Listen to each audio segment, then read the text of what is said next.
സഹൃദയരെ, നമ്മുടെ കൊച്ചു കേരളത്തിലെ ഒരു കൊച്ചു ഗ്രാമം.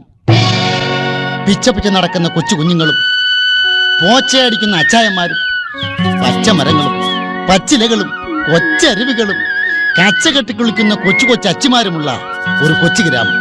അതെ, പീച്ചിക്കടുത്തുള്ള ആ കൊച്ചു ഗ്രാമത്തിന്റെ പേരാണ് പച്ചോച്ചി. പാടത്തും പറമ്പിലും രാപകലില്ലാതെ പണി ചെയ്ത് ജീവിക്കുന്ന തൊഴിലാളികളുടെ ഗ്രാമം. തൊഴിലിന്റെ പേരിൽ തൊഴിലാളികളെ വഞ്ചിക്കുന്ന നേതാവിന്റെ ഗ്രാമം. വിശ്വാസത്തിന്റെ പേരിൽ ഭർത്താവിനെ വഞ്ചിക്കുന്ന ഭാര്യയുടെ ഗ്രാമം. ദൈവത്തിന്റെ പേരിൽ വിശ്വാസികളെ വഞ്ചിക്കുന്ന പുരോഹിതന്റെ ഗ്രാമം. വളക്കൂറുള്ള മണ്ണിൽ വളഞ്ഞ വഴിയെ ജീവിക്കുന്ന മനുഷ്യന്റെ പാദസ്പർശനമേറ്റ നിമിഷത്തിൽ എന്നോ പെയ്ത മഴയ്ക്ക് ഒലിച്ചൊഴുകിപ്പോയ ജീവാംശങ്ങളെ ഓർത്ത് പൊട്ടിക്കരയുന്ന പാഴ്മണ്ണ്.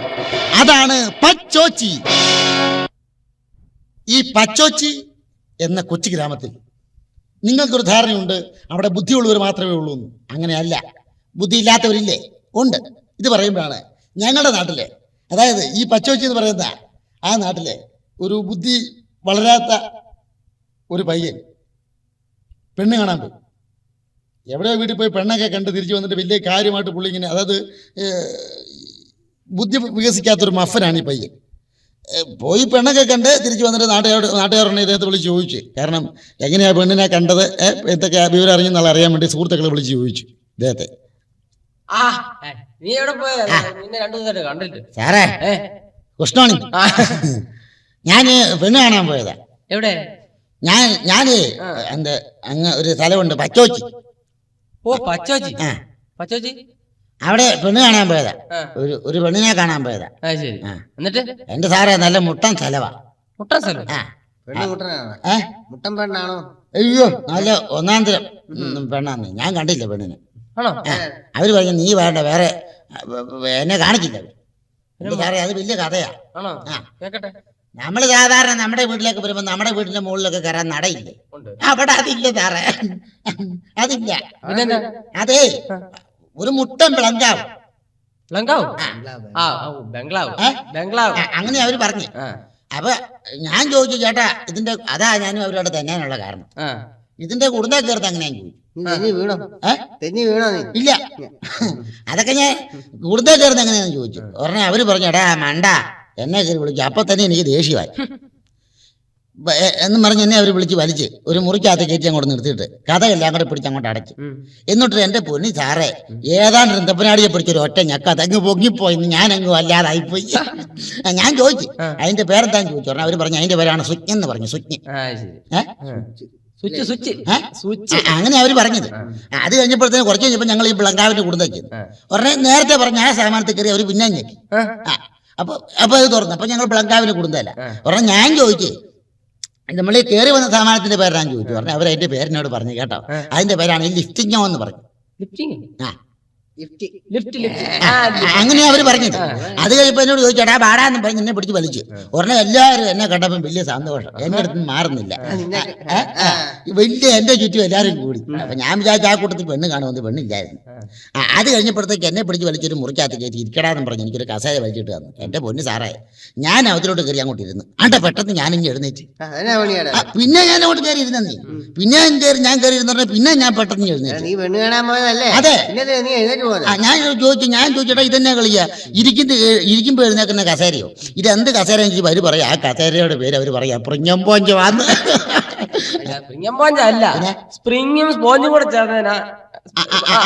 അങ്ങനെ അവര് പറഞ്ഞായിരുന്നു. അത് കഴിഞ്ഞപ്പോ എന്നെ അവര് പിടിച്ച് വലിച്ചോണ്ട് ചോദിച്ചടാ നിനക്ക് ദാഹിക്കുന്നുണ്ടോ എന്ന് ചോദിച്ചു. ഞാൻ പറഞ്ഞു കൊള്ളാം, എനിക്ക് ദാഹിക്കുന്നുണ്ടോ, എനിക്ക് ഭയങ്കര ദാഹം, എനിക്ക് എന്തെങ്കിലും കുടിക്കാൻ വേണമെന്ന് പറഞ്ഞു. എന്റെ പൊന്ന് സാറേ, ഉടനെ അവര് ഇത്രയും നീളമുള്ള ഒരു ഒറ്റയടി നീളമുള്ള ഒരു വെട്ട് ഗ്ലാസിനകത്ത് ഒരു ഗ്ലാസ് മഞ്ഞ കളറിലുള്ള വെള്ളം, നല്ല മഞ്ഞ കളറാന്നേ അതിന്റെ വെള്ളത്തെ. അവരുടെ പേര് പറഞ്ഞു ഡാഷ്. അങ്ങനെ അവര് പറഞ്ഞത്. മഞ്ഞ കളറുള്ള വെള്ളം ഒരു കോഴിലുണ്ട് കേട്ടോ സാറേ, കൊണ്ട് തന്ന് കുടിച്ചോളാൻ പറഞ്ഞു. ഈ കോഴിലും കൂടി ഇട്ട് ഞാൻ അത് വാങ്ങിച്ച് കുടിച്ചു. എന്റെ ദൈവം കർത്താവേ, എന്റെ അണ മുഴുവൻ അങ്ങ് തണുത്ത് പോയെന്ന്. അത് കഴിഞ്ഞ ഉടനെ ഞാൻ ആ കോഴിൽ കടിച്ചു പറിച്ച് തിന്നു. നല്ല മധുരം. ഉടനെ അവർ വന്ന് ആ കോഴിൽ വലിച്ചു പറിച്ച് ദൂരെ കളഞ്ഞു. അത് തിന്നാനുള്ള കോഴിലല്ല, വലിച്ചു കുടിക്കാനുള്ള കോഴിലാന്ന് പറഞ്ഞു. അതാണ് അവരെടുത്തോടത്തും പറഞ്ഞു. ഞാൻ പിന്നെ അവിടെ നിന്ന് അതങ്ങ് കൊടുത്തു വിട്ട്. കുറച്ച് ഇപ്പം എന്നോട് ചോദിച്ചടാ പെണ്ണ് കാണണ്ട. ഞാൻ പറഞ്ഞു പെണ്ണ് കാണണമെന്നും വേണ്ട, എനിക്ക് ഭയങ്കര വിശപ്പുണ്ട് സാറേ. ഞാൻ പറഞ്ഞു വല്ല ആഹാരം കഴിക്കാണ്ടത്താ എന്ന് പറഞ്ഞു. എന്നാ വരാൻ പറഞ്ഞ എന്നെ അവർ പിടിച്ച് വലിച്ചൊരു മുറിക്കകത്ത് കയറ്റി. എൻ്റെ പൊന്ന് സാറേ, ആ മുറി ചെന്നപ്പം വെളുവളാന്ന് മിന്നുന്നൊരു മേശ, വെളുവളാന്ന് മിന്നുന്നൊരു മേശ. ആ വേശയിലാണെങ്കിൽ അതൊക്കെ പോട്ടെ സാറേ, നമ്മൾ സാധാരണ തിന്നുന്ന അവരതിന് പേര് മാറ്റിയിട്ടിരിക്കുവാ. എന്താ നമ്മുടെ റൊട്ടിയില്ലേ, റൊട്ടി, അതിനവര് പറയാ ബെഡെന്ന്. ഞാനങ്ങ് വല്ലാതായി പോയി. അങ്ങനെയാ അവര് പറഞ്ഞത്. എന്നിട്ട് ആ മേശയിൽ ഒരു വലിയ പുഞ്ഞാണിക്കകത്ത് ഈ ബെഡ്, വേറൊരു പുഞ്ഞാണിക്കകത്ത് ഒരു സൈസ് കറി. എന്താന്ന് ഞാൻ നോക്കാൻ പോലും പോയില്ല കേട്ടോ, കൈ കൊണ്ട് തോന്നിട്ട് നോക്കണമെന്നുണ്ടായിരുന്നു. എന്റെ പൊന്ന് സാറേ, എന്നിട്ട് ഇതെല്ലാം കൂടെ ഈ ബെഡിന്റെ പിന്നാടി മറ്റേ ആ കറിന്റെ പിന്നാടി ഇതെല്ലാം കൂടെ കൂടി കുത്തി തിന്നുന്ന ഒരു സാമാനത്തിന്റെ പേരുണ്ടല്ലോ. അയ്യോ, ഭാര്യയല്ല, ഭാര്യയല്ല, അത് നമ്മൾ തേങ്ങ പൊതിക്കുന്നത് അതല്ലെന്ന്. ഇതിങ്ങനെ കുത്തി തിന്നുന്ന ഒരു സാമാനത്തിന്റെ പേരുണ്ടല്ലോ. അയ്യോ, മുള്ളല്ലെന്നേ കാരണം നമ്മളിങ്ങനെ കുത്തി വാ വിളിക്കാൻ മാത്രം മതി. അത് അതാ കോർക്ക്. അങ്ങനെ അവര് പറഞ്ഞത്. എന്റെ പൊന്ന് സാറേ, അത് കഴിഞ്ഞിട്ട് ഇവരെന്നാന്നറിയോ, ഈ കോർക്ക് കൊണ്ട് ഈ ബെഡ് തെപ്പിനാടിക്കിട്ട് കുത്തുപോയി, അതുകൊണ്ട് മറ്റേ തെപ്പിനാടിക്കിട്ട് കുത്തുപോയി. അങ്ങനെ കുത്തുവാൻ പറിക്കുകയും തിന്നുകയും ഞാൻ അങ്ങനെ വല്ലാതായി പോയി. ഇവരെന്നോട് പറയാ ഞാനും അങ്ങനെ തിന്നോളാം. അവരപ്പുറത്തോട്ട് പോയപ്പോൾ ഞാൻ മുഴുവൻ എന്റെ കൈ കൊണ്ട് വാരി അങ്ങ് തിന്ന്, എന്റെ കൈ കൊണ്ട് വാരി തിന്ന് എന്റെ കയ്യെ മുഴുവൻ അഴുക്ക് പറ്റി. ഒരെണ്ണം ഞാൻ അവർ പറഞ്ഞു എന്നെ വന്നു, ഒരെണ്ണം ഞാൻ സത്യം പറഞ്ഞു, എനിക്ക് എന്റെ കൈ ഒന്ന് കഴുകണം. എന്റെ പൊന്നു സാറേ, ഞാൻ ചിരിച്ചു പോയി. നമ്മുടെ കുളിമുറിക്ക് അവർ പറയാ ബാത്റൂം എന്ന്, നമ്മുടെ കുളിമുറിക്ക് അവർ പറയാ ബാത്റൂം എന്ന്. അങ്ങനെ അവര് പറഞ്ഞു. അതിനകത്ത് പൈപ്പുണ്ട്, പോയി തിരിച്ചോളാൻ പറഞ്ഞു. എന്റെ പൊന്നു സാറേ, ഞാൻ അങ്ങോട്ട് ആ പൈപ്പിൽ പിടിച്ചൊരു ഒറ്റ തിരി, ആണ്ട് അപ്പടി മഴ. ഞാനങ്ങ് വല്ലാതായി പോയി. ഉടനെ അവര് പറഞ്ഞു അത് കുളിക്കുന്ന പൈപ്പാ, ഷേവറിനാ പറഞ്ഞ എന്നോട്. അവരുടെ ഞാൻ പിന്നെ അത് അടച്ചിട്ട് പിന്നെ വേറെ വെള്ളം വരുന്നൊരു പൈപ്പുണ്ട്, ആ പൈപ്പെ പിടിച്ച് തിരിച്ച് എന്റെ പൊന്ന് സാറേ. ഇത്രയും കഴിഞ്ഞപ്പോ ഞാൻ ആലോചിച്ചു, ഇത്രയും സംഗതി നമ്മൾ ഉദ്ദേശിക്കുന്നോട്ടല്ല അവിടെ നടക്കുന്നത്. കാരണം നമ്മളൊക്കെ പറയുന്ന വേറെ കാര്യമില്ലേ സാറേ. അപ്പം നമ്മൾ അറിയാവുന്ന സാധനം അവര് പറയുന്ന വേറെ രീതിയില്ല. അങ്ങനെ ഞാൻ ഇപ്പൊ പെണ്ണ് കാണാൻ പറഞ്ഞ് എന്നെ അവര് കൊണ്ടുപോയി. ഇനി ഞാൻ അവിടെ ചെല്ലുമ്പം അവരെന്തെങ്കിലും മാറ്റി വെച്ചിട്ട് അതാ പെണ്ണെന്ന് പറയാണല്ലോ. സംഗതി കഴിഞ്ഞോ? ഞാനിഞ്ഞ് പോകുന്നു. അതല്ല വേറെ, ഞാനിഞ്ഞ് പോകുന്നത്. ഞാൻ വീട്ടിൽ വന്ന് അച്ഛനോട് പറഞ്ഞു, അച്ഛൻ കെട്ടിക്കോളാൻ പറഞ്ഞു.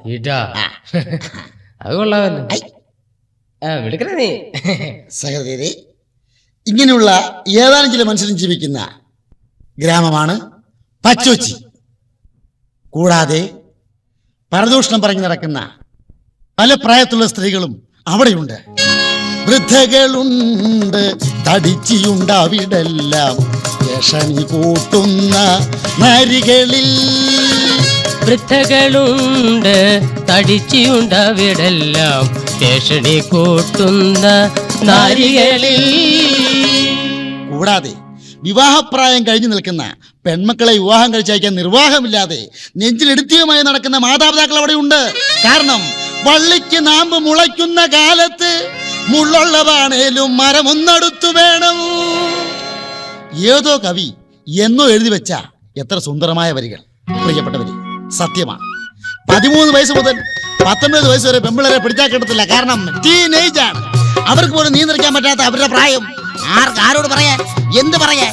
ഇതിനെല്ലാം ഇടയ്ക്ക് ഗ്രാമങ്ങളുടെ സ്വാഭാവിക അനുഗ്രഹം നിറഞ്ഞു തുളുമ്പുന്ന പ്രകൃതി ഭംഗിയും ശുദ്ധതയുടെ നിറഗുണങ്ങളായ ഏതാനും മനുഷ്യജീവികളെയും നിങ്ങൾക്ക് അവിടെ കാണാം.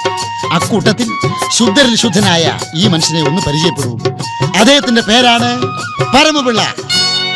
അദ്ദേഹം സന്ധ്യാസമയത്ത് അല്പം ക്ഷീണം മാറ്റാൻ വേണ്ടി ആ ഗ്രാമത്തിൽ തന്നെയുള്ള കൊച്ചു ഷാപ്പിലേക്ക് കയറി. കാരണം അദ്ദേഹം ആ ഗ്രാമത്തിലെ അംഗമാണ്.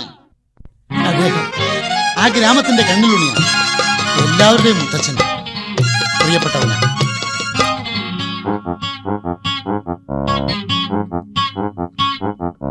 അന്തിക്കു കല്ലടിക്കാൻ പിള്ളച്ചൻ ഷാപ്പിലെത്തി. അന്തിയുണ്ടോ പുലരിയുണ്ടോ, അന്തിപ്പുലരിയുണ്ടേ ഈ റൂമിൽ വാ. അന്തിക്കു കല്ലടിക്കാൻ പിള്ളച്ചൻ ഷാപ്പിലെത്തി.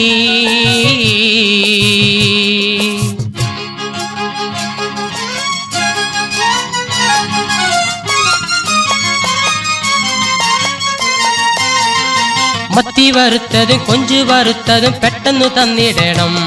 എടാ വേഗം വാടാ, വേഗം വാടാ, മത്തി വറുത്തതും കൊഞ്ചു വറുത്തതും പെട്ടെന്ന് തന്നിടണം. എടാ വേഗം വാടാ, എടാ വേഗം വാടാ. സപ്ലയറേ കറിയായില്ലെങ്കിൽ, സപ്ലയറേ കറിയായില്ലെങ്കിൽ അച്ചാറൊരൽപ്പം എടുത്തോണ്ടുവാ. അന്തിക്കു കള്ളടിക്കാൻ പിള്ളച്ചൻ ഷാപ്പിലെത്തി. അന്തിയുണ്ടോ പുലരിയുണ്ടോ, അന്തിപ്പുലരിയുണ്ടേ ഈ റൂമിൽ വാ. അന്തിക്കു കള്ളടിക്കാൻ പിള്ളച്ചൻ ഷാപ്പിലെത്തി. ഷാപ്പിൽ നിന്നും മദ്യപിച്ച് പതിയെ വീട് ലക്ഷ്യമാക്കി ആ മനുഷ്യൻ നടക്കുകയാണ്. തനിച്ചല്ല കേട്ടോ, അദ്ദേഹത്തിന്റെ കൂടെ മറ്റൊരാളുണ്ട്. വീടിന്റെ സമയത്തെത്തിയപ്പോഴേ അദ്ദേഹത്തിന്റെ മകൾ സന്ധ്യാനാമം ജപിക്കുന്നത് കേട്ടു. നരനായിങ്ങനെ ജനിച്ചു ഭൂമി, നരകവാതിലിൽ നടുവിൽ നരകത്തിലല്ലേ കരകേറ്റിയിടലും തിരുവൈക്കം വാഴും ശിവശംഭോ. മോളെ ആരാത്? അച്ഛനാണോ? മോളെ നീ കതക് തുറക്ക്. അവൾ കതക് തുറന്നു. മോളെ ലൈറ്റ് ഇടൂ. അവൾ സ്വിച്ചിൽ വിരലമർത്തി. ബൾബിൽ നിന്ന് പ്രകാശം വെളിയിലേക്ക് ചിതറി. അല്ല അച്ഛാ, ഇതാരാ അച്ഛൻ്റെ പിറകിൽ നിൽക്കുന്നത്? ഇവൾ സുന്ദരിയാണല്ലോ. മോളെ നീ ഇനി അടുത്ത് വന്നേ. എൻ്റെ മോടെ പേരെന്താ? എൻ്റെ പേര് അച്ഛനറിയാമല്ലോ. അല്ല മോള് തന്നെ പറ, നിന്റെ പേരെന്ത്? എൻ്റെ പേര് സന്ധ്യ എന്നല്ലേ? മോളെ അങ്ങനെയല്ല, നിന്റെ മുഴുവൻ പേര് പറയൂ. സന്ധ്യാപിള്ള. സമ്മതിച്ചോ? എന്നാൽ ഇവൾ നിന്റെ അനിയത്തിയാണ്. ഇവളുടെ പേരെന്തെന്നറിയണ്ടേ? ഇവളുടെ പേരാണ് എരുമ. വെറുമയല്ല, എരുമപ്പിള്ള. മോളെ നീ തന്നെ നിന്റെ കൈ കൊണ്ട് തന്നെ ഇവളുടെ കൈക്ക് പിടിച്ചേ ആ തൊഴുത്തിലേക്ക് കയറ്റും. അവൾ ആ സന്ധ്യ അതാ ആ എരുമയുടെ കൈക്ക് പിടിച്ചുകൊണ്ട് തൊഴുത്തിലേക്ക് കയറി. അവളെ ആ തൊഴുത്തിൽ കെട്ടി. കുറെ വൈക്കോലും വാരി അവിടെ ഇട്ടു. സുന്ദരിയായ എരുമ ആ തൊഴുത്തിൽ തന്നെ നിന്നു. സഹൃദയരെ, ഈ കഥയുടെ പേരാണ് കുമാരി എരുമ. പിറ്റേ ദിവസം പ്രഭാതം പൊട്ടിവിടർന്നു.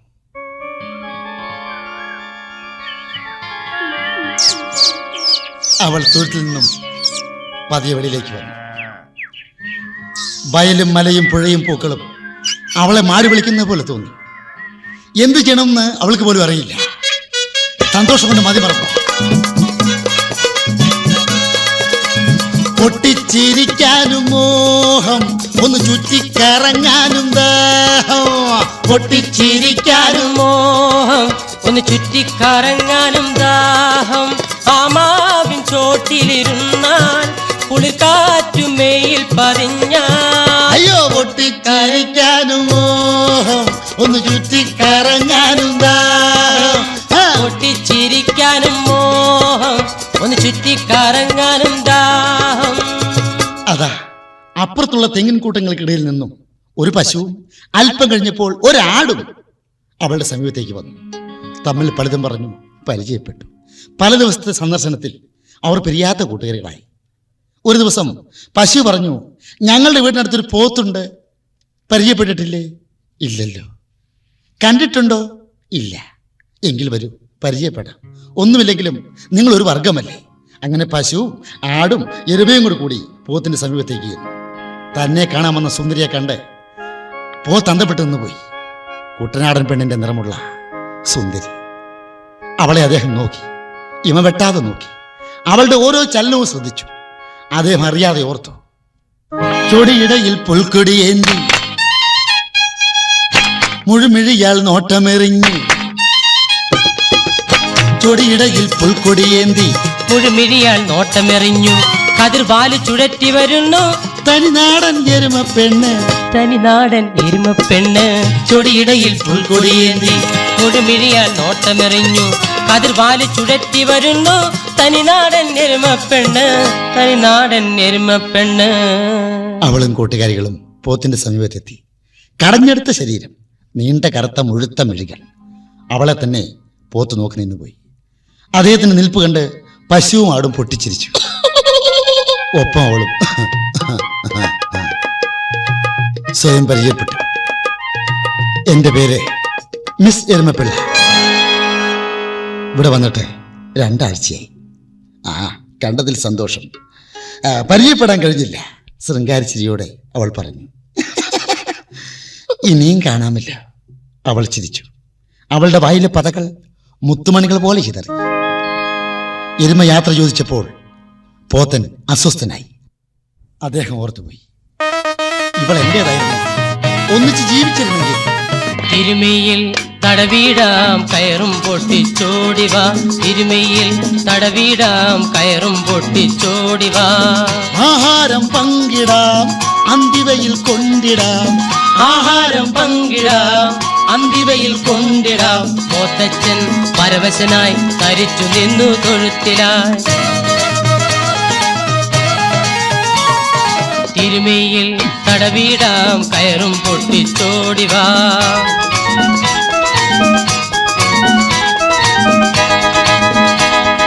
കഴുത്തിൽ കയറുമായി തൊഴുത്തിൽ കയറി നീ ആടിപ്പാടി നടന്നില്ലേ, കഴുത്തിൽ കയറുമായി തൊഴുത്തിൽ കയറി നീ അമറിച്ചാടി നടന്നില്ലേ. തിരുമാലിനി അമറൂ നീ വരികില്ലേ, അരികിൽ നീ. ചൊടിയിലായിരം കുമളയേന്തി നീ ഹൃദയമോഹിനി അമറി അമറിവാ. പതുക്കെ പതുക്കെ വന്ന് കടമ്പ കടന്നുവാ, കടമ്പ കടന്ന ഉടൻ പതുക്കെ നടന്നുവാ. ഒരുമയിൽ തടവീടാം കയറും പൊട്ടിച്ചോടിവാ. ആഹാരം പങ്കിടാം അന്തിവയിൽ കൊണ്ടിടാം, ആഹാരം പങ്കിടാം അന്തിവയിൽ കൊണ്ടിടാം. പോത്തച്ഛൻ പരവശനായി തരിച്ചു നിന്നു തൊഴുത്തിലായി. പതുക്കെ പതുക്കെ വന്ന് കടമ്പ കടന്നുവാ, കടമ്പ കടന്ന ഉടൻ പതുക്കെ നടന്നുവാ. ദിവസങ്ങളും ആഴ്ചകളും കടന്നുപോയി.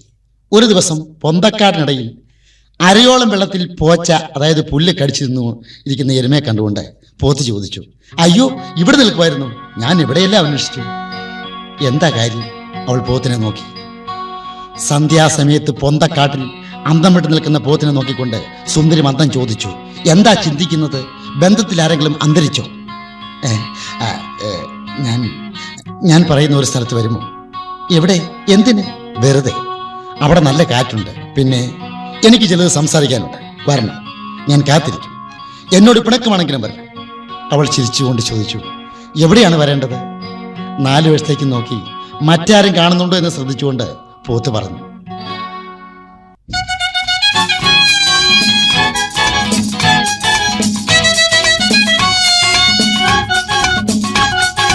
വയലിന്റെ കരയിൽ നീ വാ,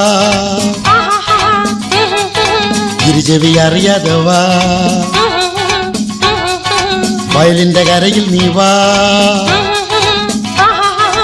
ഇരുചെവി അറിയാതെ വാ.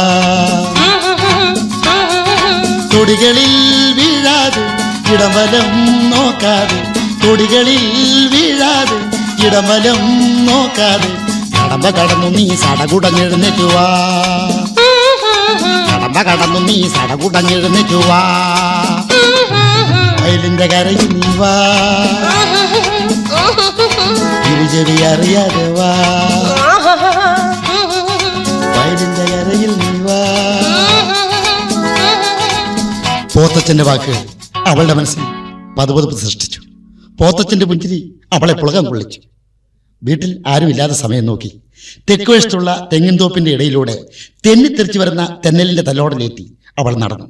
അവളെ കണ്ട മാത്രയിൽ പോത്തിന്റെ മനസ്സിൽ പൂത്തിരി കത്തിച്ച പുത്തൻ ദിവസത്തിന്റെ പുളകം. നീ എന്താ പെണ്ണെ നോക്കത്താ ദൂരത്തെ കണ്ണുന്നിട്ട്? ഒരു നോക്ക് കാണാൻ. ആരെ? എന്റെ കളിത്തോഴനെ. വരൂ, ആരോരും അറിയാതെ അടുത്തടുത്ത് മുഖാമുഖം നിൽക്കാം. ഇഷ്ടമാണ്, പക്ഷേ. എന്ത് പക്ഷേ? കളിയിൽ അല്പം കാര്യം. എന്ത് കാര്യം? കാര്യം നിസാരം. ചേട്ടൻ എന്നെ ഉപേക്ഷിക്കുമോ?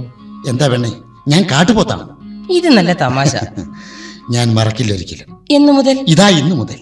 പുന്നാരം ചൊല്ലി ചൊല്ലി സമയം പോയി. പെണ്ണെ, പ്രശ്നം ഗുരുതരം. എന്താ ചേട്ടാ? പിള്ളച്ചേട്ടൻ വരുന്നു. പാവം ക്രൂരൻ. അമ്പടാ, ഞാനേ കാണാമറയത്ത് നിൽക്കാം. വിട പറയും മുമ്പ് ഒരു ചക്കരയുമ്മ.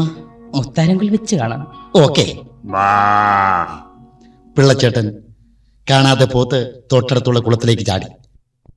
കളഞ്ഞ കുളത്തിലേക്ക് പിള്ളച്ചേട്ടൻ എത്തി നോക്കി. നിറയെ പരലുമീൻ. പരലാണേ പരല്. പിള്ളച്ചേട്ടൻ വീട്ടിലേക്ക് ഓടി വലയം എടുത്തുകൊണ്ടുവന്ന് അദ്ദേഹം ആ കുളത്തിലേക്ക് ചാടി.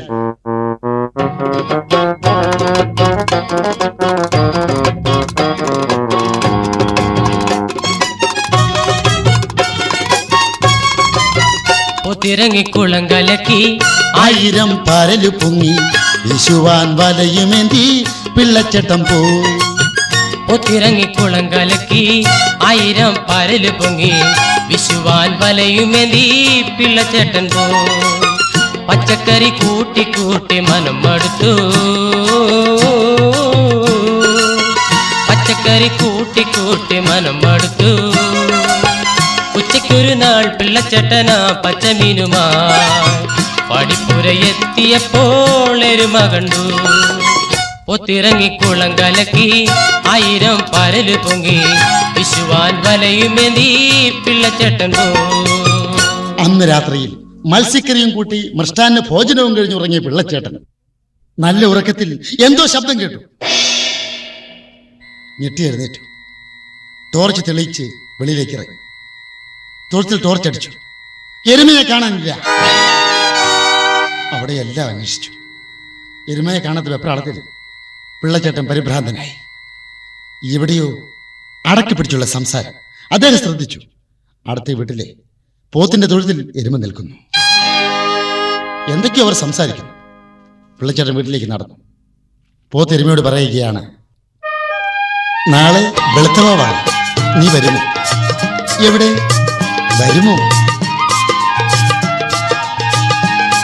നിലാവിൽ വാഴത്തോട്ടം നേരെ കേറിവാ, നിലാവിൽ പിള്ളച്ചേട്ടൻ കാണാതോടിവാ.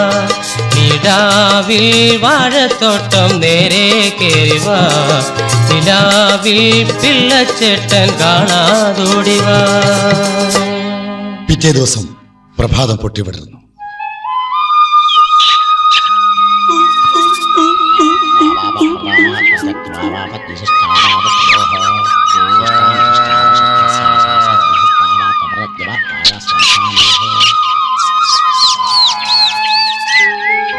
അടുത്ത ക്ഷേത്രത്തിലെ മന്ത്രോച്ചാരണം ആ കൊച്ചു ഗ്രാമത്തിൽ അലയടിച്ചു. പ്രസരിപ്പുള്ള പ്രഭാതം. പതിവിലും നേരത്തെ പിള്ളച്ചേട്ടൻ തൊഴുത്തിലെത്തി. നമ്മുടെ നായികയെ തലോടിക്കൊണ്ട് പറഞ്ഞു, മോളെ ദാ അവിടേക്ക് നോക്ക്. അവൾ നോക്കി. അയ്യോ, സന്ധ്യ ചേച്ചി പോത്തേട്ടനെയും കൊണ്ട് തന്റെ കൂട്ടിൽ കിട്ടും. മോളെ, നീ ഇവനെ അന്വേഷിച്ച് നീ അടുത്ത കൂട്ടിൽ പോയി മഞ്ഞു കൊള്ളണ്ട. ഈ പോത്തിനെ ഇന്ന് വാങ്ങിച്ചു. എന്ത് പറയണേ എന്ന് പോലും അവൾക്കറിയില്ല. ലജ്ജ കൊണ്ട് വളർത്തുപിതാവിൻ്റെയും പോത്തേട്ടൻ്റെയും മുഖത്ത് പോലും അവൾ നോക്കിയില്ല.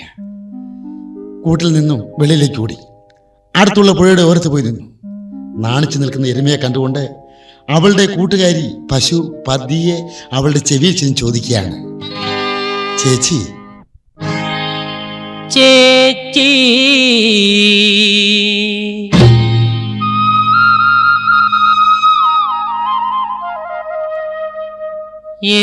എരുമച്ചേച്ചി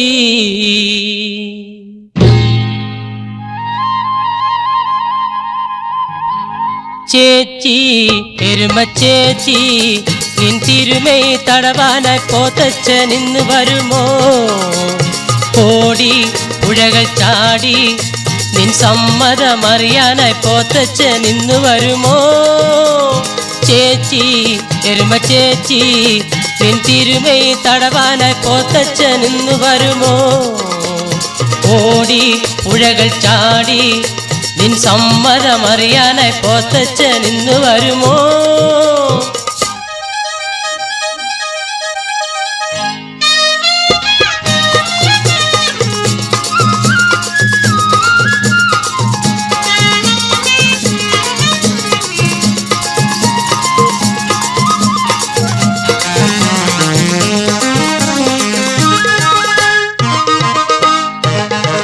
പോടി പശുപ്പെണ്ണെ നിനക്കെന്താണതിന്? ജോലി നോക്കന്റെ നായ്ക്കാലി പശുവേ, വേഗം ചെല്ലട്ടെ ഞാൻ. ചേട്ടൻ കൂട്ടിൽ താനിച്ചേ കാണൂ, പോട്ടെ പൊന്നല്ലേ നാളെ കാണാം. ചെല്ല് നീ ചുമ്മാ ചെല്ല്, അല്ലെങ്കിൽ നില്ല് ഞാനും വരാം. ചേച്ചി എരുമ ചേച്ചി, നിൻ തിരുമൈ തടവാനായി പോത്തച്ഛനിന്ന് വരുമോ? ഓടി പുഴകൾ ചാടി നിൻ സമ്മതമറിയാനായി പോത്തച്ഛനിന്ന് വരുമോ? പോത്തേട്ടന്റെ സമീപത്ത് നിന്നും എല്ലാവരും പോയി കഴിഞ്ഞപ്പോൾ കൂട്ടുകാരോട് യാത്ര പറഞ്ഞ് പതിയെ തൊഴുത്തിൽ കയറി കടക്കണ്ണിറങ്ങി പോത്തിനെ നോക്കി. വാല് മുതൽ തലവരെ നോക്കി. വിരിഞ്ഞ മാരടം, വിടർന്ന ചെവി, കുതിരവാലിനെ വെല്ലുന്ന വാൽ, മുതുകത്തെ മുഴുത്ത മസിൽ, നിലന്തല്ലി പോലത്തെ കാലുകൾ എന്ന് വേണ്ട എല്ലാം അവളിൽ ആവേശം ഉളവാക്കി. എല്ലാം മറന്നവൾ അദ്ദേഹത്തിന്റെ മാറിൽ തലചായിച്ചു. ഇരുവരുടെയും സിരകളിൽ രക്തം കുതിച്ചു കയറി. ശ്വാസത്തിന് പോലും ചൂട്, ഹൃദയത്തിന്റെ ഇടിപ്പ് ഇരുവർക്കും വ്യക്തമായി കേൾക്കാം. മെയ്യോട് മെയ് ചേർന്ന് അവളുടെ ചുണ്ടിൽ നിന്നും ശബ്ദങ്ങൾ വെളിയിലേക്ക് വന്നു.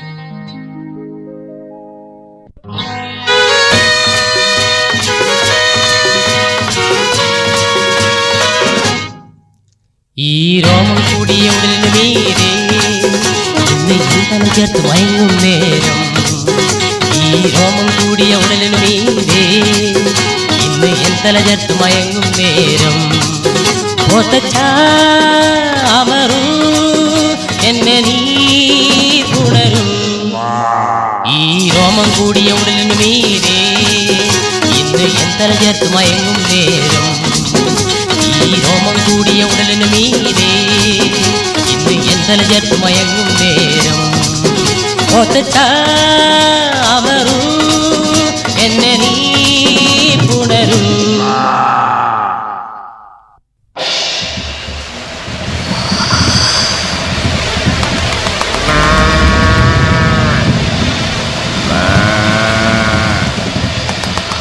പോത്തേട്ടാ, വല്ലാത്ത മഴ.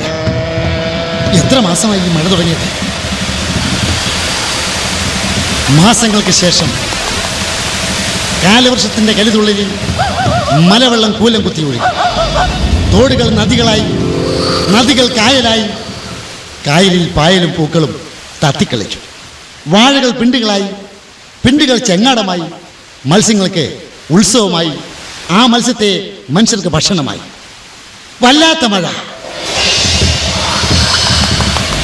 കല്ലിച്ച മഴ. കല്ലും പുല്ലും നെല്ലും എല്ലാം തല്ലിക്കളിക്കി ഒലിച്ചൊഴുകിയ വല്ലാത്ത കല്ലൻ മഴ. ചേട്ടാ, നമ്മുടെ വീടിന്റെ ഉമ്മറത്തായി കിടക്കുന്ന വള്ളം കണ്ടില്ല? ആ, നമ്മുടെ വള്ളത്തച്ഛൻ വാങ്ങിയതാ. വരൂ പെണ്ണെ, നമ്മൾക്ക് ആ വള്ളത്തിൽ കയറാം. ശരി ചേട്ടാ.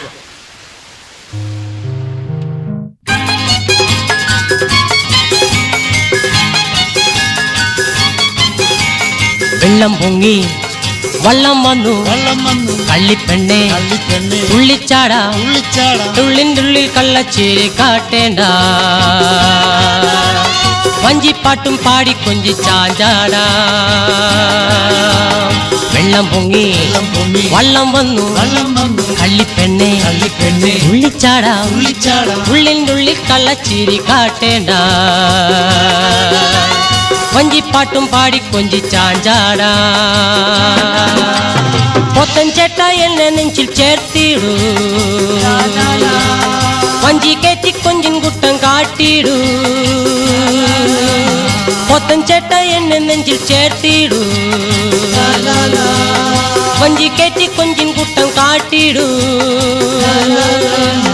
പിള്ളച്ചേട്ടനതു കണ്ടാലോ വാലും പൊക്കി നമുക്കോടിടാ. പിള്ളച്ചേട്ടനത് കണ്ടാലോ വാലും പൊക്കി നമുക്കോടിടാ. വെള്ളം പൊങ്ങി വള്ളം വന്നു, കള്ളിപ്പെണ്ണെ ഉള്ളിച്ചാടാ, ഉള്ളിൻ്റെ ഉള്ളിൽ കള്ളച്ചീരി കാട്ടേണ്ട. വഞ്ചിപ്പാട്ടും പാടി കൊഞ്ചി ചാഞ്ചാടാ. ആ ഗ്രാമത്തിലുണ്ടായ വെള്ളപ്പൊക്കം പോലും അവരുടെ ജീവിതത്തിന് തടസ്സമായില്ല. ദിവസങ്ങളും ആഴ്ചകളും മാസങ്ങളും മാറി മറിഞ്ഞതുപോലും അവരറിഞ്ഞില്ല. ഐശ്വര്യസമ്പൂർണമായ ജീവിതം ഇരുവരും പടുത്തുയർത്തി. വെള്ളം വറ്റി കൂട്ടനാടൻ വയലുകളിലെ ഇലകളിൽ കൃഷി ഇറക്കുന്നതിന് വേണ്ടിയുള്ള ഒരുക്കങ്ങൾ ദ്രുതഗതിയിൽ നടക്കുക. വയലുഴുന്നതിനും ഞവരി അടിക്കുന്നതിനും വേണ്ടി മറ്റു പോത്തുകളോടൊപ്പം കാളകളോടൊപ്പം നമ്മുടെ പോത്തേട്ടനും പോയി. ചുറുചുറുക്കോടെ രാവിലെ മുതൽ സന്ധ്യ വരെ ആ വയലിൽ അവർ ഓടി നടക്കും, ജോലി ചെയ്യും. വിശ്രമ സമയത്ത് എല്ലാവരും പലതും പറഞ്ഞ് പൊട്ടിച്ചിരിക്കുന്ന കൂട്ടത്തിൽ ഒരു പോത്ത് നമ്മുടെ പോത്തേട്ടനോട് ചോദിച്ചു, നിന്റെ ഭാര്യ ഇപ്പോൾ വീട്ടിൽ എന്ത് ചെയ്യുന്നുണ്ടാവും? പ്രസന്നവദനായി അദ്ദേഹം മറുപടി പറഞ്ഞു, തൊഴുത്തിൽ കഴുത്തും നീട്ടി പൊന്നെരുമ പെണ്ണൊരുത്തി കച്ചി തിന്നു കാടിയും മോന്തിക്കൊണ്ടെന്നെയും നോക്കിയിരിപ്പാണേ. നേരാണോ അന്നേരാണോ അന്നേരാണോ?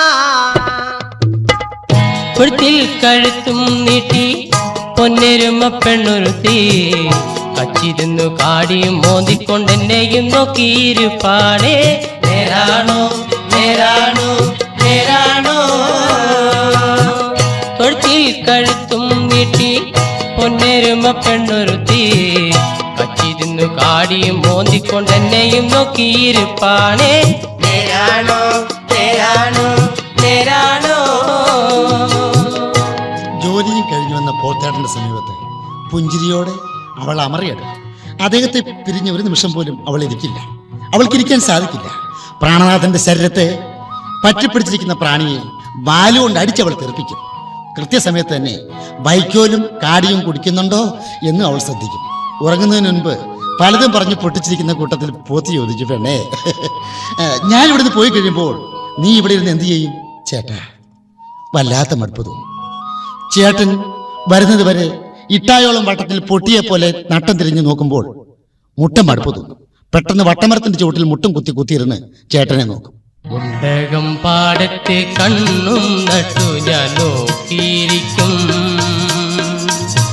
അന്തിക്കു കൂട്ടിനു ചേട്ടൻ വരും വരെ ഞാനോ തനിച്ചിരിക്കും. ഉണ്ടകം പാടത്ത് കണ്ണും നട്ടു ഞാൻ നോക്കിയിരിക്കും.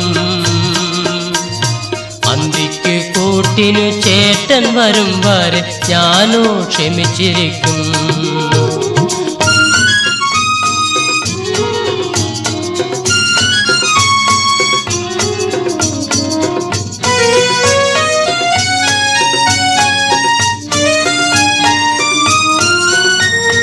വെട്ടം വീഴുമ്പോൾ ചേട്ടനെ കൊണ്ടുപോയി പാടത്തിറക്കും. കഷ്ടം കണ്ടത്തിൽ ഉഴുതു നടക്കുന്ന ചേട്ടനെ കാണുമ്പോൾ ഞാൻ തകരും. കാടിയും പുല്ലുമില്ലാതെ ജാടമോ കാലിലില്ലാതെ ജന്മം ഈ ജന്മം നമ്മൾ മൃഗമായി ജനിച്ചുപോയി. ഉണ്ടകം പാടത്ത് കണ്ണും നട്ടു ഞാൻ നോക്കിയിരിക്കും. പന്തിക്കു കൂട്ടിനു ചേട്ടൻ വരും വരെ ഞാനോ തനിച്ചിരിക്കും. ഞാനോ ക്ഷമിച്ചിരിക്കും. ഞാനോ തനിച്ചിരിക്കും. വർഷങ്ങൾ പലത് കഴിഞ്ഞു. അടുത്ത വീട്ടിലെ പശുവും ആടും പല പ്രാവശ്യം പ്രസവിച്ചു. ഒരു ദിവസം പോത്ത് ജോലിയും കഴിഞ്ഞ് വന്നപ്പോൾ കൂടെ അദ്ദേഹത്തിൻ്റെ ഒരു സുഹൃത്ത് പോത്തും ഉണ്ടായിരുന്നു. പോത്തച്ഛൻ എരുമയെ പരിചയപ്പെടുത്തി. 2 ഗ്ലാസ് കാടിയുമായി അവൾ അദ്ദേഹത്തെ സ്വീകരിച്ചു. എരുമ ചോദിച്ചു, ആദ്യം എവിടെയായിരുന്നു? കൊച്ചിയിൽ. എന്താ പേര്? ചക്ക് പോത്ത്. ചക്കെന്നുള്ളത് ഇൻഷ്യലാണോ? അല്ല. അച്ഛൻ്റെ പേരായിരിക്കും? അല്ല. പിന്നെ എനിക്ക് ചക്കുന്നുന്ന ജോലിയായിരുന്നു. എന്ത്? ചക്കുന്നുന്ന ജോലിയായിരുന്നു. പക്ഷേ പാമോയിൽ വന്നതോടുകൂടി വെളിച്ചെണ്ണയ്ക്ക് വില കുറഞ്ഞത് കാരണം ഇപ്പോൾ എനിക്ക് ആ ജോലിയില്ല. അങ്ങനെ ആ വീട്ടുകാരനെ വിറ്റു. ഇപ്പോൾ ഞാൻ ഇവിടെ ഈ വയലിൽ നിങ്ങളുടെ ഭർത്താവിനോടൊപ്പം ജോലി ചെയ്യുന്നു. ഞാൻ വന്നത് നിങ്ങളുടെ ഭർത്താവ് രാവിലെ ഞവരി അടിച്ചുകൊണ്ടിരുന്നപ്പോൾ 2-3 പ്രാവശ്യം ബ്ലഡ് വൊമിറ്റ് ചെയ്തു. എന്ത്? രക്തം ഛർദ്ദിച്ചു? അതെ. എൻ്റെ ഈശ്വര, ഞാൻ എന്താണ് കേൾക്കുന്നത്? അദ്ദേഹത്തെ വളരെ സൂക്ഷിക്കണം. കഴിയുമെങ്കിൽ ഇനി അദ്ദേഹത്തെ വയലിൽ ജോലിക്ക് വിടരുത്. ഞാൻ പോകട്ടെ. മാനസികമായി തകർന്ന നിലയിൽ തൊഴുത്തിന്റെ മൂലയിൽ ചിന്താവിഷ്ടനായി നിൽക്കുന്ന പോത്തിന്റെ സമീപത്ത് അവൾ ഓടിയെത്തി. ചേട്ടാ! എന്താ ചേട്ടാ, ശരീരത്തിന് സുഖമില്ലേ? ചേട്ടൻ രക്തം ഛർദ്ദിച്ചോ? ചക്കുവത്ത് പറഞ്ഞ സത്യമാണ് ചേട്ടാ. പെണ്ണെ, ഞങ്ങളിപ്പോൾ വരുന്നത് മൃഗാശുപത്രിയിൽ നിന്നാണ്. ചേട്ടാ, ഡോക്ടർ എന്ത് പറഞ്ഞു? പറയാം. അതിനു മുൻപ് നീ എനിക്കൊരു ഉപകാരം ചെയ്യണം. എന്താണ് ചേട്ടാ? പറയൂ. നീ വേറെ വിവാഹം കഴിക്കണം. പോത്തേട്ടാ, എന്റെ പോത്തേട്ടാണ് നീ പറയുന്നത്. പിന്നെ ഞാനൊരു രോഗിയായി. എന്നോട് സ്നേഹമുണ്ടെങ്കിൽ നീ വേറെ ആരെങ്കിലും സ്നേഹിക്കണം. ചേട്ടാ, എന്റെ ചേട്ടൻ എന്നെ അറിയില്ലേ? നിന്റെ നല്ല മനസ്സെനിക്ക് നല്ലതുപോലെ അറിയാം. അതുകൊണ്ടാണ് ഞാൻ പറയുന്നത്. അതുകൊണ്ട് മാത്രമാണ് ഞാൻ പറയുന്നത്. ഇല്ല ചേട്ടാ, ഇല്ല, ഈ ജന്മത്തിൽ എന്റെ ചേട്ടനെ ഉപേക്ഷിക്കില്ല. ഇത് സത്യമാണ് ചേട്ടാ. എന്റെ അമ്മയോട് ഞാൻ പറഞ്ഞ വാക്ക് എനിക്ക് പാലിക്കണം. എന്ത് വാക്ക്? ചേട്ടൻ അറിയില്ല, വർഷങ്ങൾക്ക് മുൻപ് എന്റെ അമ്മയും ഞാനും എന്റെ അച്ഛനും ഒരുമിച്ച് വീട്ടിൽ ജീവിക്കുകയായിരുന്നു. അവിടെ നിന്നും എന്നെയും അമ്മയെയും മറ്റൊരാൾ വാങ്ങിക്കൊണ്ട് വേറെ വീട്ടിലേക്ക് പോയി. ദിവസങ്ങൾ കഴിഞ്ഞപ്പോൾ എന്റെ അമ്മ എന്നോട് പറയുകയാണ്, അവിടെയുള്ളൊരു പോത്തിനെ ഞാൻ അച്ഛ എന്ന് വിളിക്കണമെന്ന്. ഞാൻ ചോദിച്ച, അമ്മേ, എന്റെ അച്ഛൻ നമ്മൾ ആദ്യം ജീവിച്ച വീട്ടിലില്ലേ? മോളെ, നിനക്കൊന്നും അറിയില്ലല്ലോ, നീ ഇത്ര പൊട്ടിയായിപ്പോയി. എന്താണെന്ന്? മോളെ, നിന്റെ അച്ഛനെ ഇത് നമ്മൾ കണ്ടാൽ കണ്ടു. നമ്മൾ മൃഗങ്ങളാണ് മോളെ. ഈ ലോകത്തിൽ പലതും ഏറ്റവും പെട്ടെന്ന് മറക്കാൻ വിധിക്കപ്പെട്ടവരാണ് നമ്മൾ. അമ്മേ, അതേ മോളെ, മൃഗജീവിതത്തെക്കുറിച്ച് എട്ടും പൊട്ടും തിരിയാത്ത തന്റെ ഓമന മകളോട് ആ അമ്മ പറഞ്ഞു, മൃഗമായി ജനിച്ചാൽ പലതും നമുക്ക് മറക്കേണ്ടതായി വരും. എന്റെ മകനെ നീ കേൾക്കില്ലേ? മൃഗമായി ജനിച്ചാൽ പലത് നമുക്കും മറക്കേണ്ടതായി വരും. എന്റെ മകളെ നീ കേൾക്കിത്. മകളെ, ഉലകിൽ ജനിച്ചാൽ നമുക്ക് ഭർത്താവ് പലരായി വരും. എന്റെ മകളെ നീ കേൾക്കിത്. എരുമയാ ജീവിക്കൂ, വിവരമായി ചിന്തിക്കൂ. എരുമയാ ജീവിക്കൂ, വിവരമായി ചിന്തിക്കൂ. മൃഗമായി ജനിച്ചാൽ പലത് നമുക്ക് മറക്കേണ്ടതായി വരും. എന്റെ മകളെ നീ കേൾക്കേ. മകളെ, ഉലകിൽ ജനിച്ചാൽ നമുക്ക് ഭർത്താവ് പലരായി വരും. എന്റെ മകളെ നീ കേൾക്കേ. ഇല്ലമ്മേ, ഒരിക്കലുമില്ല. അമ്മ എന്തൊക്കെ പറഞ്ഞാലും എന്റെ ജീവിതത്തിൽ ഞാൻ വിവാഹം കഴിക്കാൻ ഇടയായാൽ അതൊരു പോത്തിനെ തന്നെയാണെങ്കിൽ ഞാൻ മരിക്കുന്നവരെ ആ പോത്തിനോടത്ത് മാത്രമേ ജീവിക്കത്തുള്ളൂ. അമ്മേ, ഞാൻ ആ പോത്തിനോടത്ത് മാത്രമേ ജീവിക്കുള്ളൂ. മോളെ, നമ്മൾ മൃഗങ്ങളാണ്. പിടിവാശിയും പ്രതിജ്ഞയും നമുക്കല്ല, അത് മനുഷ്യർക്കുള്ളതാണ്. മോളെ, നിന്റെ ഈ പിടിവാശി നിനക്ക് ഭാവിയിൽ ദൂഷ്യം ചെയ്യും. അമ്മേ, എന്ത് ദുർവിധി വന്നാലും എന്റെ ഈ സത്യത്തിന് മാറ്റമില്ല. അമ്മേ. പോത്തേട്ടാ, ഇങ്ങനെ എന്റെ അമ്മയോട് പ്രതിജ്ഞ ചെയ്തവളാണ് ഞാൻ. എന്റെ ചേട്ടൻ എന്നെ അറിയില്ല. ചേട്ടൻ എന്ത് മാരക രോഗം വന്നാലും എന്റെ ചേട്ടനെ പിരിഞ്ഞ് ഞാൻ ഒരു പോത്തിന്റെയും പിറകെ പോകില്ല ചേട്ടാ. സത്യമാണ് ചേട്ടാ, എന്നെ വിശ്വസിക്കൂ. പെണ്ണെ, എനിക്ക് നിന്നെ നന്നായി അറിയാം. നിന്റെ നല്ല മനസ്സിനെ അതിൽ കൂടുതൽ അറിയാം. സഹൃദയരെ, തകർന്ന മനസ്സുമായി നടക്കുന്ന പോത്തിനെ അവൾ പലപ്പോഴും ആശ്വസിപ്പിച്ചു. പലതും പറഞ്ഞ് അദ്ദേഹത്തെ പൊട്ടിച്ചിരിപ്പിച്ചു. പല കാഴ്ചയും കാണാൻ ആ പോത്തുകളും പല സ്ഥലത്തും പോയി. ക്രമേണ പോത്തിന്റെ മാനസിക നില മെച്ചപ്പെട്ടു. വർഷങ്ങളായി പോത്തിന്റെ കൂടെ ജീവിച്ചിട്ടും ഒരു കുഞ്ഞിക്കാല് കാണാത്ത ദുഃഖം അവളുടെ ഉള്ളിൽ അവൾ ആരും അറിയാതെ ഒതുക്കി. അടുത്ത വീട്ടിലെ പശുവിന്റെ കുഞ്ഞിനെ കണ്ടു. അടുത്ത ദിവസം പ്രസവിച്ച കുഞ്ഞ്, അവളുടെ കൂട്ടുകാരിയുടെ കുഞ്ഞ്. അവൾ വിളിച്ചു. അവൾ എല്ലാം മറന്ന് വിളിച്ചു, പോത്തേട്ടാ ഇഞ്ഞു വന്നേ, പോത്തേട്ടാ ഇവിടെ വന്നേ, ദേ അങ്ങോട്ട് നോക്കിക്കേ. എവിടെ? അവിടെ നോക്ക് പോത്തേട്ടാ. പോത്തേട്ട നോക്ക്, ആ വീട്ടിൽ നോക്ക്, പശുവിന്റെ കുഞ്ഞാണത്. പോത്തേട്ട നോക്ക്, ആ വീട്ടിൽ നോക്ക്, പശുവിന്റെ കുഞ്ഞാണത്. കൊതി തോന്നുന്നില്ലേ, അതിമോഹമില്ലേ, അയലത്തെ ആടും ഒരമ്മയായി ചേട്ട നോക്ക് ആ വീട്ടിൽ നോക്ക്, പശുവിൻ്റെ കുഞ്ഞാണത്, പശുവിൻ്റെ കുഞ്ഞാണത്.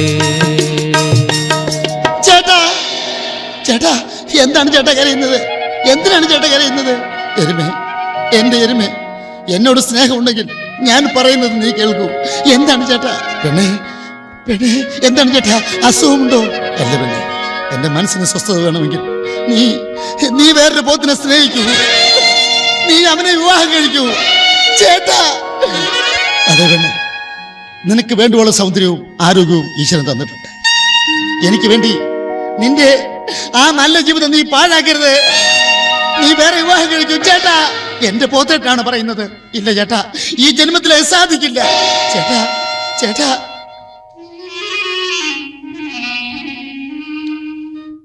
പെണ്ണെ, അന്ന് ഡോക്ടർ പറഞ്ഞത് മുഴുവൻ നിന്നോട് ഞാൻ പറഞ്ഞില്ല.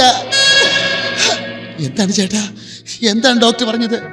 പെണ്ണെ, എന്നോട് ക്ഷമിക്കൂ, മനഃപൂർവ്വമല്ല, ഈശ്വര വിധിയാണ്. എന്താണ് ചേട്ടാ, പറയൂ ചേട്ടാ. പെണ്ണെ, എനിക്ക് ഈ ജന്മത്തിൽ എനിക്കൊരു കുഞ്ഞ് ജനിക്കില്ല. എനിക്കൊരു കുഞ്ഞ് ജനിക്കാനുള്ള ഭാഗ്യമില്ല പെണ്ണെ. ചേട്ടാ ചേട്ടാ. അതെ പെണ്ണെ, ഞാൻ പറയുന്നത് സത്യമാണ് ചേട്ടാ. ചേട്ടാ, എന്റെ പൊന്നു ചേട്ടൻ കരയരുത്, എന്റെ ചേട്ടൻ കരയരുത്. ഞാൻ തകർന്നു പോകും ചേട്ടാ, ഞാൻ തകർന്നു പോകും ചേട്ടാ. എല്ലാം നമ്മുടെ വിധിയാണ് ചേട്ടാ. എന്റെ ജീവിതത്തിൽ എന്റെ എല്ലാ മോഹവും നശിച്ചാലും എന്റെ പൊന്നു ചേട്ടൻ്റെ കൂടെ ഞാൻ ജീവിക്കുമ്പോൾ ഞാൻ ഭാഗ്യവതിയാണ് ചേട്ടാ, ഞാൻ ഭാഗ്യവതിയാണ്. നിറകണ്ണുകളോടെ ഇരുവരും ആലിംഗബദ്ധരായി.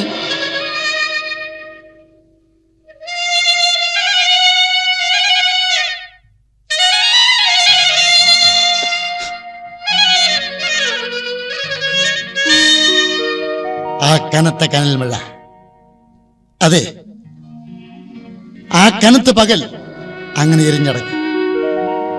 അന്ന് രാത്രിയിൽ പോത്തേട്ടന്റെ മാറിൽ തലവെച്ച് അവൾ മയങ്ങി. പിറ്റേ ദിവസം പ്രഭാതത്തിൽ പിള്ളച്ചേട്ടനും മറ്റൊരാളും അവിടെ വന്നപ്പോഴാണ് അവൾ ഉണർന്നത്. അവരെന്തൊക്കെയോ സംസാരിച്ചു. അവസാനം ആ വന്ന മനുഷ്യൻ കുറെ 100 നോട്ടുകൾ പിള്ളച്ചേട്ടന്റെ കയ്യിൽ ഏൽപ്പിച്ചു. അങ്ങനെ അവളുടെ പ്രിയപ്പെട്ട പോത്തിന്റെ കഴുത്തിൽ പുതിയ കയർ വീണു. പോത്തിനെയും വലിച്ചുകൊണ്ട് ആ മനുഷ്യൻ പുഴയുടെ ഓർത്ത് ചേർത്തിട്ടിരിക്കുന്ന വഞ്ചിയിൽ കയറി. അവളുടെ മനസ്സിൽ 1000 ആറ്റം ബോംബുകൾ ഒരുമിച്ച് പൊട്ടുന്ന പോലെ തോന്നി. ഒരു ഭ്രാന്തിയെ പോലെ അവൾ അലറി പുഴയുടെ ഓർത്തുകൂടി ഓടി നടന്നു. ചേട്ടാ, പോത്തേട്ടാ, എന്റെ പൊന്നു ചേട്ടാ, എന്നെ വിട്ടു പോകരുത് ചേട്ടാ, ചേട്ടന്റെ എരുമയാണ്, എന്നെ വിട്ടു പോകരുത് ചേട്ടാ. നിറഞ്ഞു തുളുമ്പിയ കണ്ണുകളും വിറയാർന്ന ശരീരവുമായി ജീവശവം പോലെ ആ പോത്ത് അവളെ മാത്രം നോക്കി നിന്നു. അവൾ കരയിലൂടെ പൊട്ടിക്കരഞ്ഞു, പൊട്ടിത്തെറിച്ചു. ഒഴുക്കിനനുസരിച്ച് നീങ്ങുന്ന വള്ളത്തിൽ അവളുടെ ഈശ്വരൻ, അവളുടെ ജീവനേശ്വരൻ, അവൾ അദ്ദേഹത്തെ നോക്കി തകർന്നു. കാണുകയില്ലൊരു കാലവും നാമിനി ഈ വിശ്വപ്രകൃതിയിൽ ഹൃദയേശ്വര.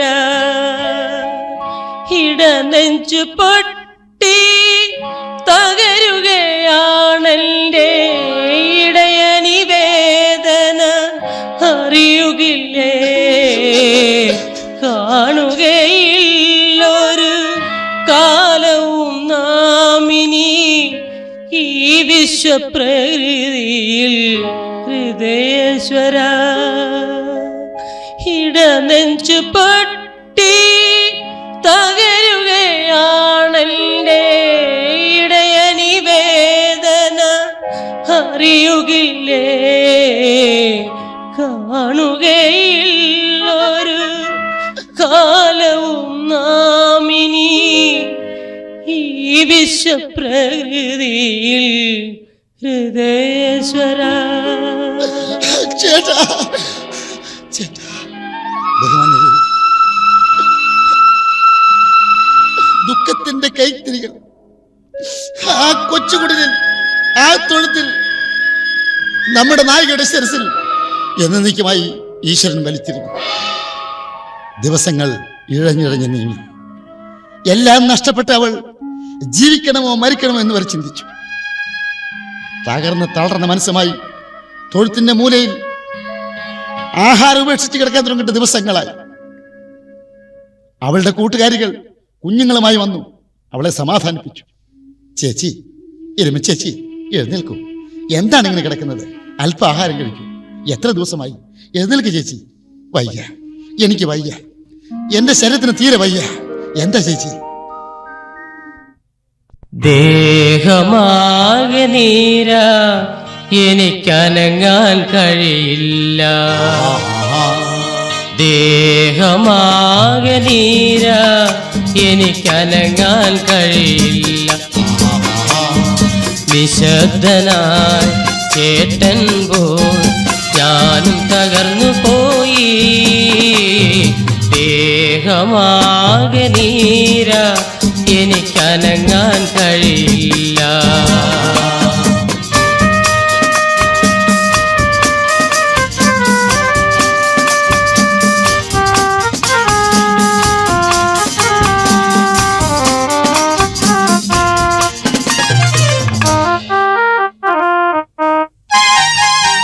തകരും എൻ്റെ ജീവിതം, രണ്ടിൽ വീണ്ടും ശനിദശ.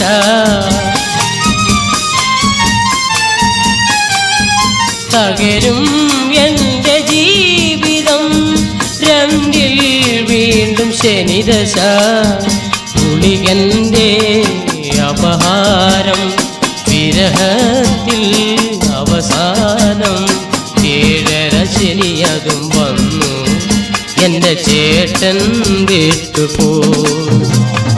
ദേഹമാകെ നീര, എനിക്കനങ്ങാൻ കഴിയില്ല. നിശബ്ദനായി ചേട്ടൻ പോയി ഞാനും തകർന്നു പോയി. ദേഹമാകെ നീര, എനിക്കനങ്ങാൻ കഴിയില്ല.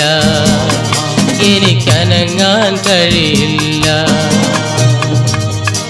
നിശബ്ദരായി നിരാശരായി കൂട്ടുകാരികളും അയൽവാസികളും മടങ്ങി. ദിവസങ്ങൾ വീണ്ടും കൊഴിഞ്ഞു വീണു. പോത്തേട്ടൻ്റെ ഉറ്റ സുഹൃത്ത് ഒരു ചക്കുപോത്തിനെ കുറിച്ച് അവൾ ഓർത്തു. ആ നല്ല മനുഷ്യൻ ഇവിടെ അടുത്തെവിടെയാണല്ലോ. അദ്ദേഹത്തെ കണ്ടുപിടിക്കുകയാണെങ്കിൽ എൻ്റെ ചേട്ടൻ എവിടെയാണെന്ന് അദ്ദേഹം പോയി അന്വേഷിച്ച് കണ്ടുപിടിക്കും. അവള് ആ കൊച്ചു തൊഴുത്തിൽ നിന്ന് ഇറങ്ങി ചക്കുപോത്തിൻ്റെ വീട്ടിലേക്ക് ചെന്നു. ചക്കേട്ടാ, ഞാൻ എന്നെ ഓർക്കുന്നുണ്ടോ? എരുമ, ഞാൻ ഓർക്കുന്നുണ്ട്. എന്താ കാര്യം? ചക്കേട്ടാ, എൻ്റെ പോത്തേട്ടനെ കാണാനില്ല. ചേട്ടൻ അടുത്തെവിടെയെങ്കിലും തൊഴുത്തിൽ ഒന്ന് അന്വേഷിക്കാമോ? പിന്നെ ഞാൻ അന്വേഷിക്കാം, പക്ഷേ അവൻ എവിടെ കാണാനാ? അടുത്ത് എവിടെയെങ്കിലും തൊഴുത്തിൽ അന്വേഷിക്കൂ. അദ്ദേഹം പോയിട്ട് എനിക്ക് തനിച്ച് കിടന്ന് ഉറങ്ങാൻ പോലും പേടിയാണ്. തനിച്ചുറങ്ങാൻ പേടിയാണ് എങ്കിലേ വെളുക്കുന്നവരെ ഞാൻ കുത്തിയിരിക്കാം. പിന്നെ ഒന്ന് ഞാൻ പറയാം, എവിടെ വേണമെങ്കിലും ഞാൻ അന്വേഷിക്കാം, പക്ഷേ നീ എന്നെ മറക്കരുത്. കാരണം പണ്ട് മുതൽ എനിക്ക് നിന്നെ ഇഷ്ടമാണ്. തന്നെയല്ല, നിനക്ക് ചില പിടിവാശി ഉണ്ടെന്നൊക്കെ എനിക്കറിയാം. നീ മൃഗമാണ്, നമ്മളെല്ലാം മൃഗമാണ്, മനുഷ്യരല്ല. മൃഗമായ നിനക്ക് ഒരിക്കലും ഒരുത്തന്റെ ഭാര്യ മാത്രം ആകുവാൻ ഈ ഭൂമിയിൽ സാധിക്കില്ല. കള്ളച്ചിരിയോടുകൂടി ചക്കുപോത്ത് അവളുടെ അടുത്ത് ചേർന്ന് നിന്ന് അവളോട് പറയുകയാണ്, വെളുക്കും വരെ കൂട്ടിരിക്കാം, പേടിക്കണ്ട. തൊഴുത്തിലെല്ലാം ഞാൻ തിരയാം, പേടിക്കണ്ട. വെളുക്കും വരെ കൂട്ടിരിക്കാം, പേടിക്കണ്ട, നീ പേടിക്കണ്ട. തൊഴുത്തിലെല്ലാം ഞാൻ തിരയാം, പേടിക്കണ്ട, നീ പേടിക്കണ്ട. എന്റെ കരള്, എന്റെ എരുമേ, നിന്റെ രൂപം എന്റെ ഉള്ളിൽ. വെളുക്കും വരെ കൂട്ടിരിക്കാം, പേടിക്കണ്ട, നീ പേടിക്കണ്ട.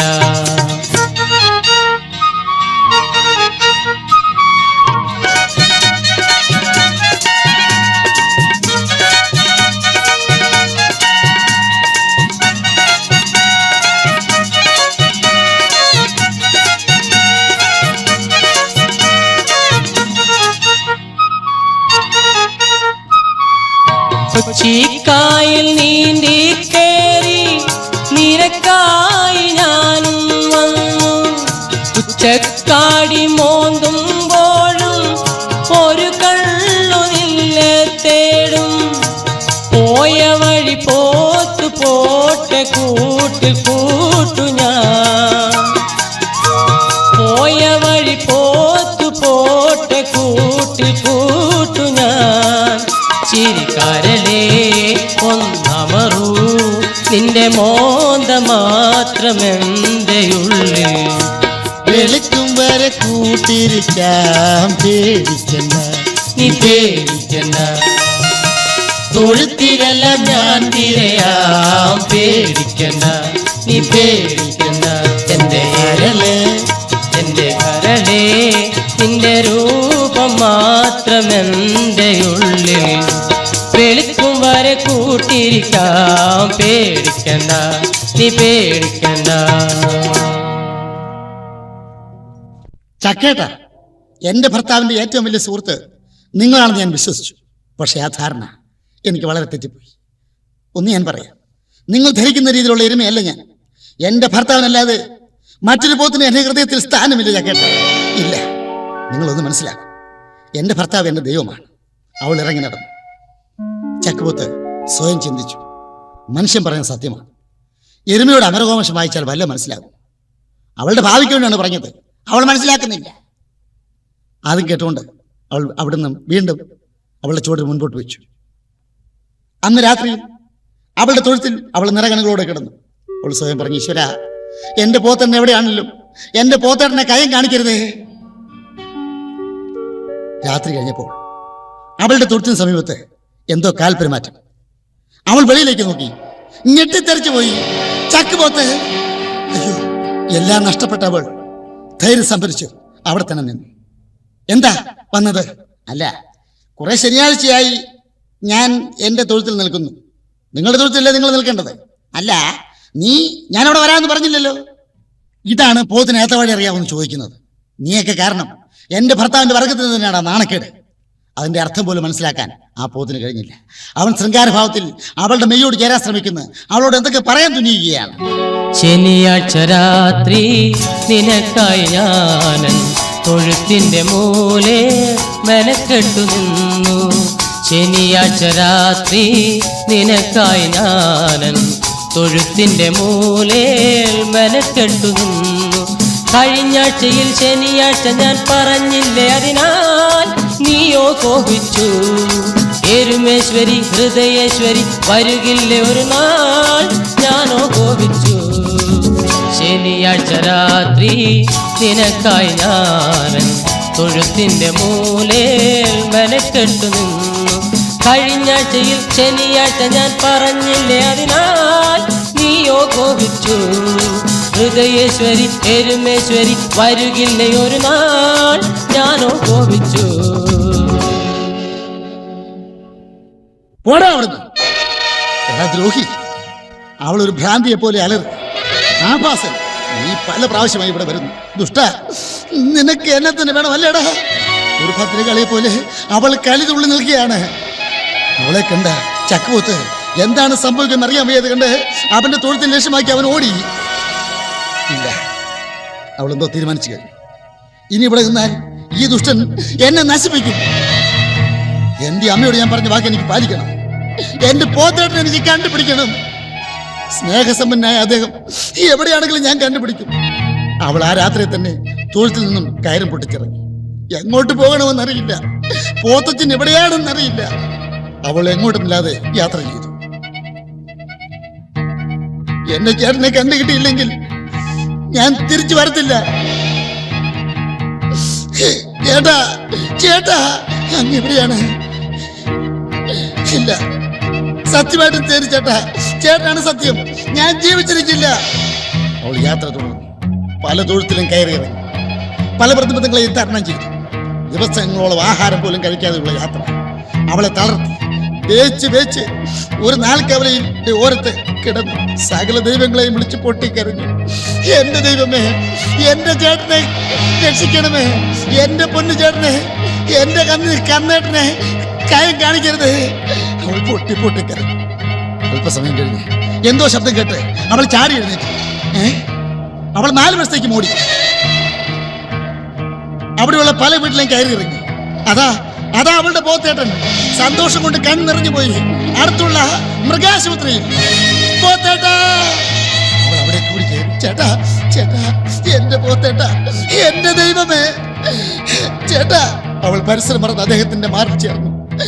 പൊട്ടിക്കരഞ്ഞു. ദുഃഖം കടിച്ചമർത്തി പൊട്ടിക്കരഞ്ഞു. ജീവച്ഛവം പോലെ നിന്ന പോത്ത് പറഞ്ഞു, പെണ്ണെ, എന്തിനാണ് നീ വരുന്നത്? എന്തിനാണ് നീ ഇവിടെ വീണ്ടും വരുന്നത്? എന്നെ നീ എന്തിനാണ് കാണുന്നത്? നീ എന്നെ മറന്നില്ലേ? നീ മറക്കൂ പെണ്ണെ, എന്നെ മറക്കൂ. എന്റെ എരുമപ്പെണ്ണേ, എന്റെ കൊച്ചു കറുമ്പിപ്പെണ്ണേ, എന്റെ എരുമ പെണ്ണേ, എന്റെ കൊച്ചു കറുമ്പി പെണ്ണേ, നിന്നെയോർത്തു ഞാനും എന്നെയോർത്തു നീയും മാസങ്ങൾ നീക്കിയോ, സാഹസം കാട്ടിയോ. എന്റെ എരുമപ്പെണ്ണേ, എന്റെ കൊച്ചു കറുമ്പിപ്പെണ്ണേ, നിന്നെയോർത്തു ഞാനും എന്നെയോർത്തു നീയും മാസങ്ങൾ നീക്കിയോ, സാഹസം കാട്ടിയോ. എന്റെ എരുമപ്പെണ്ണേ,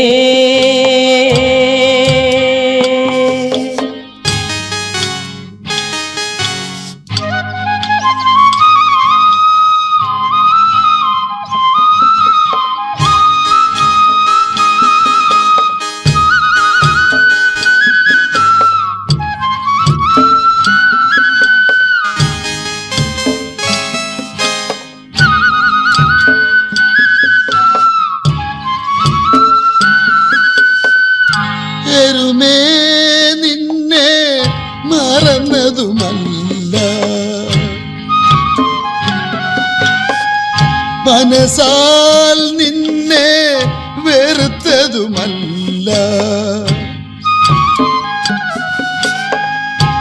എരുമേ നിന്നെ മറന്നതുമല്ല, മനസാൽ നിന്നെ വെറുത്തതുമല്ല. കൊതിയാണെന്നും ഒന്നിച്ചുറങ്ങാൻ വിധിയാണല്ല മറക്കുക നമ്മൾ. ഇനിയൊരു ജന്മം വന്നാലന്നു വീണ്ടും കണ്ടിടാം. കഴിഞ്ഞതു മറക്കുക നീ വേർപിരിഞ്ഞിടാം. എന്റെ എരുമപ്പെണ്ണേ, എന്റെ കൊച്ചു കറുമ്പിപ്പെണ്ണേ,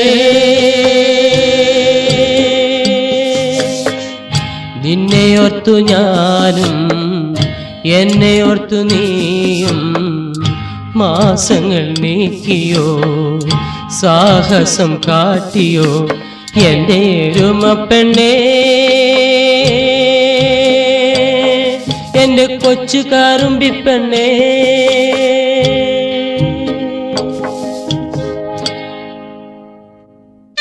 എന്റെ പോത്തേട്ടാണ് ഈ പറയുന്നത്. പെണ്ണെ, ഡോക്ടർ പറഞ്ഞത് നീ കേട്ടില്ലേ? കൂടിയാൽ 2 ദിവസം കൂടി മാത്രമേ എനിക്ക് ജീവിതമുള്ളൂ. ഇല്ല ചേട്ടാ, അങ്ങനെ ഞാൻ മറക്കില്ല. എനിക്ക് മറക്കാൻ കഴിയില്ല. ഒരു നിമിഷം ഉള്ളെങ്കിലും നമുക്ക് ഒരുമിച്ച് ജീവിക്കാം. പെണ്ണെ, നിനക്ക് നല്ല ഭാവിയുണ്ട്. നീ എന്നെ മറക്കൂ, നീ പോകൂ. ഈ സമയം പോത്തിന്റെ ഉടമസ്ഥൻ അവനെയും വലിച്ചുകൊണ്ട് നടന്നു കഴിഞ്ഞു. അയാളുടെ മനസ്സിൽ ഡോക്ടർ പറഞ്ഞ വാക്കുകൾ വീണ്ടും തങ്ങി നിന്നു. കൂടിയാൽ 2 ദിവസം താമസിക്കുന്നില്ല. അയാൾ ആ പോത്തിനെ വലിച്ചുകൊണ്ട് ടൗണിൽ ലക്ഷ്യമാക്കി പായുകയാണ്. അങ്ങനെ അവസാനം നമ്മുടെ നായിക, നമ്മുടെ എരുമ കരഞ്ഞു കലങ്ങിയ കണ്ണുമള്ളുമായി തകർന്ന മനസ്സുമായി ആ പോത്തിന്റെ പിറകെ. അവസാനം ടൗണിലുള്ള ഒരു ഇറച്ചിക്കടക്കാരന് ആ പോത്തിനെ കിട്ടിയ വിലയ്ക്ക് ആ ഉടമസ്ഥൻ കൊടുത്തു. നിറഞ്ഞ മിഴികളോടെ, തുടിക്കുന്ന ഹൃദയത്തോടെ പോത്ത് എരുമയെ തിരിച്ചു നോക്കി. ചേട്ടാ, അതാ പോത്തിന്റെ വാലിനും കയറിനും പിടിച്ചുകൊണ്ട് 2 ജോലിക്കാർ അവനെ കൊല്ലുവാൻ കൊണ്ടുപോയി കഴിഞ്ഞു. നിമിഷങ്ങൾ ഇഴഞ്ഞിഴഞ്ഞ് നീങ്ങി. ക്ഷണത്തിൽ പോത്തിന്റെ തല ആ കടയുടെ മുൻപിൽ അതാ കൊണ്ടുവച്ചു. ശരീരത്തിന്റെ ഓരോ പാർട്സും മുറിച്ചെടുത്ത് കടയുടെ മുൻവശമുള്ള കമ്പിയിൽ തൂക്കി. ഇതെല്ലാം അവൾക്ക് കണ്ടു നിൽക്കുവാൻ കഴിഞ്ഞില്ല. ചേട്ടാ, എന്റെ ചേട്ടാ! കടയുടമസ്ഥനെയും അവിടുത്തെ ജോലിക്കാരെയും അവൾ കൊമ്പിൽ തൂക്കി കുത്തിയെറിഞ്ഞു. സ്ഥിരബോധം നശിച്ച അവൾ ആ ഇറച്ചിക്കട കുത്തിമറിച്ചു. പ്രതികാര ദുർഗയെ പോലെ അലറി ആർത്തു നിൽക്കുന്ന അവ ചീറിപ്പാഞ്ഞു വരുന്ന ഒരു ലോറിയുടെ മുൻപിലേക്ക് എടുത്തു ചാടി. ശരീരത്തിന്റെ എല്ലാം ഒടിഞ്ഞു തകർന്നവൾ രക്തത്തിൽ കുളിച്ചു കിടക്കുകയാണ്. എരുമ അപ്പോഴും അവൾ വിളിച്ചു, ചേട്ടാ, എന്റെ ചേട്ടാ, എന്റെ ചേട്ടാ! പൊതുജനം തടിച്ചുകൂടി. കടയുടെ പുറകിലുള്ള തടവ് മുറിയിൽ നിന്നും ഒരു പോത്ത് അതാ ഓടി വരുന്നു. ആ അലർച്ച കേട്ട് ജനങ്ങൾ 4 വശത്തേക്ക് ഓടി. രക്തത്തിൽ കുളിച്ചു കിടക്കുന്ന എരുമയുടെ സമീപം ആ പോത്ത് തകർന്നു വീണു. എരുമേ, എരുമേ! ചേട്ടാ, എന്റെ ചേട്ടാ! ചേട്ടൻ മരിച്ചില്ലേ? ചേട്ടൻ മരിച്ചില്ലേ? ഇല്ല പെണ്ണേ, ഇല്ല പെണ്ണേ, എന്നെ കൊന്നില്ല.